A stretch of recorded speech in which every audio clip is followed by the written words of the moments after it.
ప్రార్థన చేసి ఈ అప్పులు తొలగించు, ఈ రోగం విడిపించు, నాకు గర్భఫలమి, ఇదిగో ఈ ఊర్లో నేను ఉండలేకుండా ఒక మంచి ప్రదేశం నాకు అని ప్రార్థన చేసి దేవుడు ఇచ్చిన తర్వాత ఆ స్థలంలోకి వెళ్ళి సంపాదన, బట్టలు, ఆరోగ్యం, అనారోగ్యం అనుకుంటూ బ్రతికేస్తున్నావో, కాలం గడుపుతున్నావో ఆలోచించు.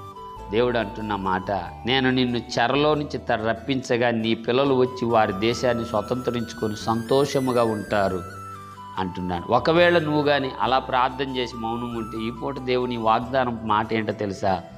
దేవుడు నిన్ను విడిపించాడు గనుక నమ్మకంగా ఉండు. దేవుడు నిన్ను రక్షించాడు గనుక దేవుని పని చేయి. దేవుడు నీకు స్వస్థతనిచ్చాడు గనుక పరిచారికుడిగా, పరిచారికురాలుగా, స్వార్థగా ఏ రకంగా దేవుని గణపరచబడతాడో నీ ద్వారా, ఆ రకంగా నీ ద్వారా దేవుని మహింపరచాల్సిన బాధ్యత ఎంతైనా నీకున్నదని ప్రియ దేవుని సంగమా దేవుని మాట మాట్లాడుతున్నాడు.